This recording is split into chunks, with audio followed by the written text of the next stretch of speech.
All right, we have Erwin's image. You're at ISO 400, nice and low, f5.6 at 1/125th of a second. Those settings all look good. And as we look at this image, we're simply looking at the brick wall, right? Maybe this is like leading up to a garden or something, but we're just looking at the texture and the way that the light is hitting each of these. So this doesn't have a story to it. This doesn't have a narrative to it. We're simply looking at the texture and the pattern and the way the light's moving on each of these bricks. This is a great example of what we're looking for formal. The way that you might push this further would be to take this at a hard angle, right?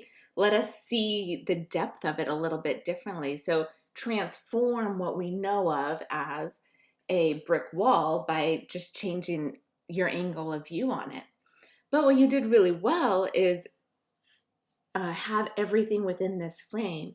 As I talked about with some other images, we don't want to see the garden above here or the door next to it, right? We don't want to see the steps.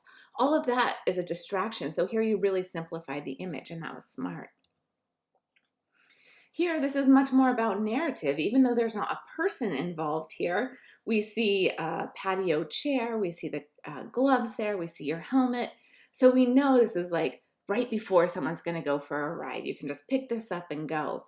So that's working well as a narrative. I think you could add to that by having someone involved in this, even if it's just your hand picking up the helmet as you're walking by. I think that could add something nice to this image. Also, I'm always encouraging students to see how you can use reflection. So here in the reflection, we have the garden. But what if we had your motorcycle over here in the reflection? That would be a really interesting way to utilize reflection. Here you could probably get in a little bit closer like you did with your other image and not have the distraction of the garden and it looks like a barbecue on the side. You're at f13, 1/5 of a second. Everything's nice and sharp there, so you must have been on a tripod. Nice job on that. All right, so same shot over and over again, different exposures it looks like. The exposure that you turned in was strong on those. If I don't mention exposure, that's because it's right on. So yeah, perfect on both of your exposures. There was no issue there.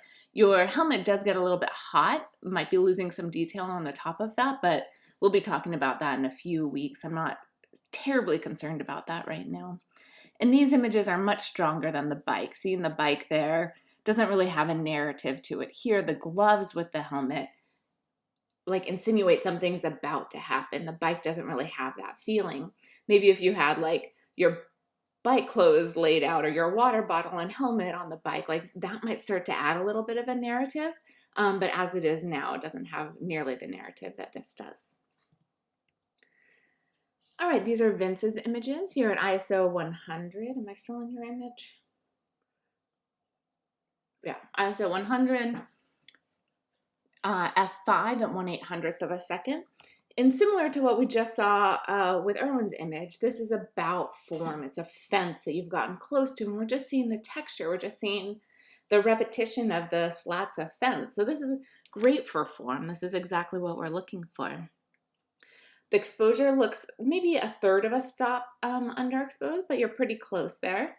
And same as what I said with Erwin, I think you did a great job simplifying this by getting close, but I think you could push what we're looking at and challenge us to understand what we're looking at by taking a different angle of view. Like if you shot this at a hard angle and we were seeing the texture in a different way, like seeing it instead of flat on, seeing the sides of it, that could really add something.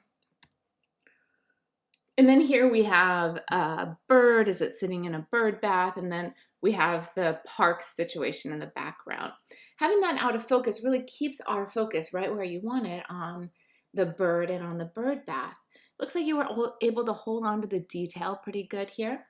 So your depth of field choice is working really well. Your shutter speed is looking good because the bird's not moving at all in this image. I think your focal point is a little bit in front of the bird, right? This edge looks more in focus than the bird does. And this does have a bit of a narrative. It seems like we're at a quiet park.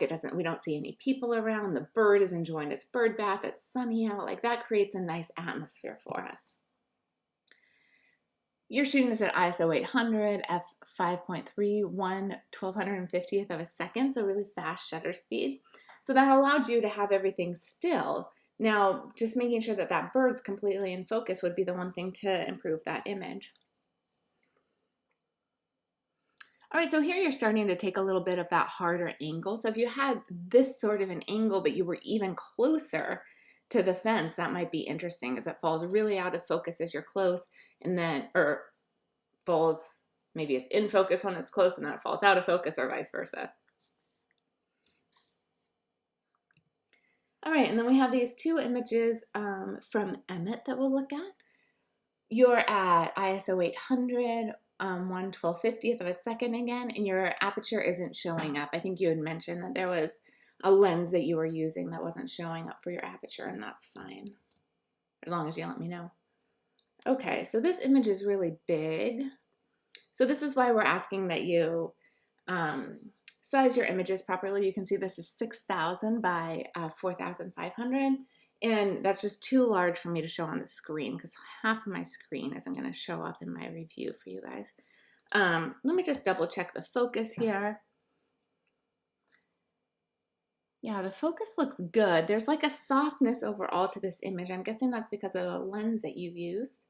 The image is properly exposed, which is a tricky image because the background is so bright. So to have the framing here to be correctly exposed is a little bit more tricky, but you have a great exposure there.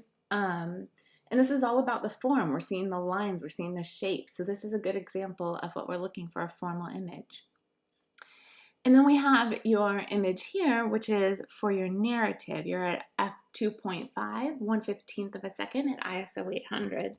And I know you guys won't see this whole image, but we can see that this image isn't quite sharp. So I think that's not to do with your shallow depth of field, though it could be impacting it. I think there's a little bit of movement happening as you're shooting it at 1/15th of a second.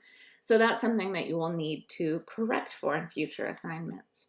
This image is totally about narrative. We have the two little corgis that obviously have a favorite toy because you've bought multiple of them laying on the ground. They're looking up at you, which generally speaking, I would say if you're photographing pets, like get on level with them, show us a different perspective.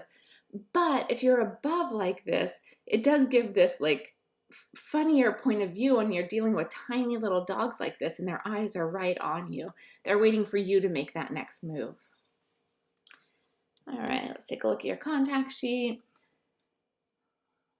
Yeah, if any of these are in focus or sharp, your image might have been in focus, but there was some camera shake. I would say any of those would work better. Here, having them with their little vests on or harnesses on as they're about to go for a walk. This is adorable. And then these are nice formal images too, really looking at the separating the roof of this to just being about shapes and patterns. These are really nice here as you're separating this to just be about shapes and patterns, and this coming in at an angle is much more interesting than this where it's all square, right? And then not totally square. So this is much more interesting to me. Even when you start to include them crossing, I think that's pretty interesting.